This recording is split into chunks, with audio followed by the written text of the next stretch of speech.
The Mafia, yet another emblem to the immutable human desire for limitless wealth and riches.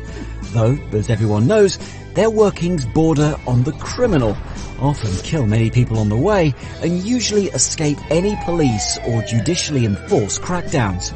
In fact, the longevity and continued strength of the Mafia has taken many by surprise. But any semblance of surprise disappears the moment we look at the economics of the Mafia, since it is in the economics that we find the answer as to why so many people are enticed to join.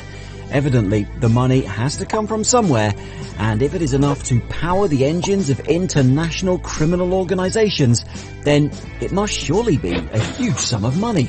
So, in this video, we shall unravel exactly that, and take a deeper look into the flows of money that power the Mafia worldwide.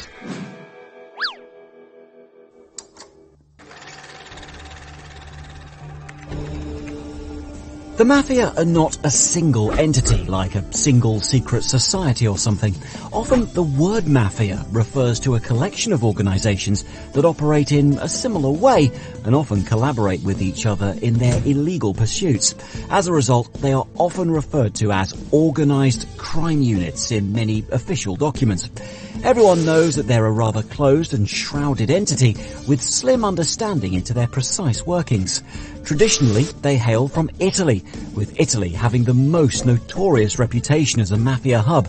Cities like Naples, for example, have their waste disposal controlled by mafias. Though that's not to say that they aren't operating anywhere else, as many enjoy a strong presence in other Western European countries, the United States, Latin America, and the Gulf states. But what sets them apart from any other casual criminals that usually end up behind bars is their ability to continue their workings in an ecosystem of secrecy and firmly shielded from the arms of the law, which means that whatever the conditions of the outside world, the Mafia are a truly formidable organization, making tons of money for poor teenagers in the hood and earning the wrath of suited officials in law courts and government buildings. So, let's begin with the basics. What do the Mafia do and how do they make their money? The first major source of income for the Mafia comes from what's known as racketeering. It basically involves making money by running organizations at a nationwide level that extort money using illegal means. The organization that runs the racket often uses coercion to extract money from vulnerable people and offer to help them by creating the same threats they pretend to protect people from. So, for example, imagine you run a small corner shop at the end of your street, and then a polite-sounding man, who's actually from the Mafia, comes and offers to protect your business from the nearby criminals and thugs, his buddies basically, for $400 per month. If you reject it, then you'll wake up to see your store burgled and run back to the same man for protection against a crime that he himself is initiating behind the scenes. The economic logic behind this is known as the broken window fallacy. In simplest terms, this theory posits that a country's GDP isn't always comprised of value creation activities like baking donuts or making cars, for example, but that it could easily come from essentially useless activities like breaking a window and then repairing it. Because a broken window would firstly require a replacement window, which would put an extra stash of cash in the pockets of the window manufacturer, and then another into the one who delivers it, as well as a little more for the one who installs it. All of this from simply shattering a window that worked just fine. A racket is often anything like that, coupled with a touch of pressure and coercion. In essence, a racket pressures people into purchasing your false protection, which then creates a gushing stream of income when scaled across multiple neighborhoods and cities. There remain two additional factors which explain the rise of extortion rackets like the one mentioned. Firstly is that mafias rely on a degree of unfair competition and monopolize the commodity or service being sold to ensure that they reap the entire rewards from it. As you guessed, this competitive advantage is usually maintained through violence, bribes and backroom deals. Secondly, mafias often operate in areas where state control is weak.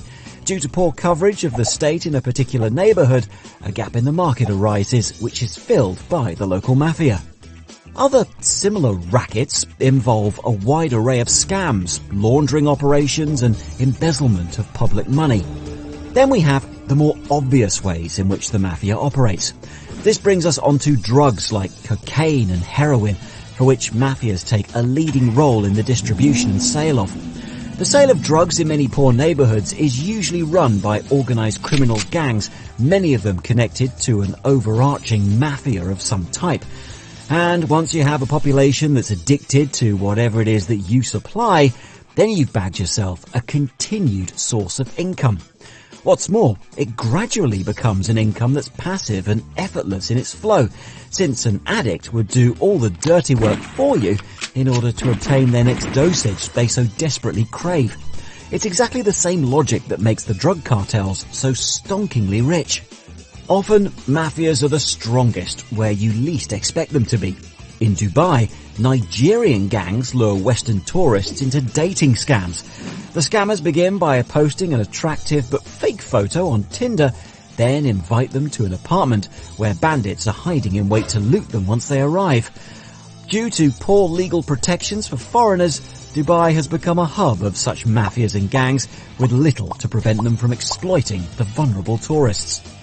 So, monopolizing the competition, mending broken windows, and filling in economic vacuums left by the government, the economics of the mafia is a complex interweaving of multiple economic realities. But, zooming into a more granular analysis, it begs the question as to why an individual would choose to join a mafia. On that front, let's imagine you are a 12-year-old boy growing up in a poor and deprived neighbourhood of your city. Your parents don't earn very much and managing the finances of the family is often a struggle. You, seeing the daily struggle of your parents, believe that there has to be another way to make more money, surely. Eager to save your family's fortune and enjoy a little more money in your life, you befriend the local gangsters or mafia bosses in your area. They look cool, they dress well, they drink in the best bars and seem like a pleasant bunch of people, at least on the outside. So it feels like a no-brainer. Seeing your desperation, they begin to employ you for small and menial jobs. Over time, the relationship deepens, and as you get older, you're given tasks that involve a little more danger, like transporting drugs or selling them in the nearby park. Then, once you're firmly part of the network, you'll be initiated into their group, take an oath of silence, and continue to strive until you reach the top of the hierarchy. In between, you may be tasked to murder, steal, threaten, if you haven't already dabbled in them. And since the mafia is an incredibly protective organization, whistleblowers are immediately killed, which means that nobody dares to leak any information to the police. In the past, and even now in many countries, this made the capturing of mafia-linked criminals a nearly impossible task, as nobody would say anything, even if they knew. But aside from the challenges in capturing and incarcerating, the fundamental reality is that the hypothetical experience of the 12-year-old boy that we explored is one that's shared by millions of young people growing up in impoverished neighbourhoods. Therefore, another culprit leading to the everlasting presence of mafias is inequality. When a system fails to provide enough opportunities to the lower classes, then a career in the mafia becomes far more attractive. Ominously, the rate of inequality in the West has only widened too. In the United States, for example, the 3 richest men own more wealth than the combined wealth of the bottom 50% of the entire population. Wealth is finding itself concentrated in a shockingly small number of hands. When we look towards income inequality measured between 1983 and 2016, the top 0.1% of households' income has grown by an average of $100 million. The top 1% has seen a growth of $20 million, and the bottom 40% has seen a net decrease in their income. Yet another hard-hitting statistic telling us the maddening growth of inequality the world has witnessed.